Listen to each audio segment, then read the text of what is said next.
দেখেন ভাই মেয়ে বিয়ে করছে দেখো। আমি কি তোমার একা ভালোবাসছিলাম? তুমি বাসো না? আমি কি তোমার কোনো কিছু খাওয়াইছি শিখাইছি? সত্যি করে কও। যদি খাওয়াই থাকি তাহলে কও হেরা হেরা যে ব্যবস্থা নিব দিব। কিছু খাওয়াইছি? কিছু কইছি করছি? হ্যাঁ? তোমার নিয়ে আমি গেছি চোখের সামনে চোখের দিকে না তাকাইলে যাইছে। আচ্ছা তুমি কও। আমি যেটা সত্যি আমি এটা কইতাছি। নিয়ে যাই কি আমি কারোর সাথে দেখা করেছি কারোর হাতে রাখছি? তোমার কি পাথর করে চিন্তা বাঁচিয়ে তুলছি? হ্যাঁ তাহলে হেরা যে কিছু কইতেছো তুমি কিছু পাও না, ঘরে বসে থাকো খালি। আমি আমার এনে কিছু করার সুযোগ দিছে সেটা কোন? আপনারা এই যে দেখছেন আপনারা ওর কথাটা নেওয়ার চেষ্টাই করেন নাই, খালি তো সবটাই আমার উপরে তুলে দিলেন।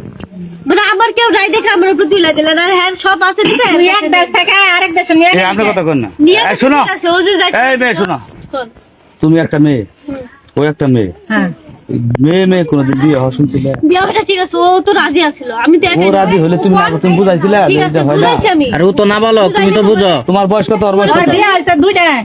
ওর বয়স কত? যথেষ্ট পরিমাণ বুঝে। আরে তো বিয়ে আছে ওর বয়স কত? না টেনে পড়ে।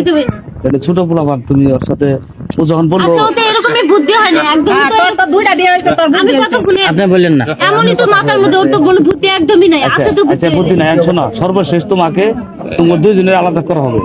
তুমি কোনোদিন চেষ্টা করবে না ওর সাথে যোগাযোগ করার, তুমিও কোনোদিন চেষ্টা করবে না, ঠিক আছে? এই দিতে আঙ্কেল, কোনোদিন চেষ্টা করবে না, এটা কোনোদিন হয় না। ইসলামী শরীয়ত মোতাবেক মেয়ে কোনোদিন বিয়ে হয় না। এটা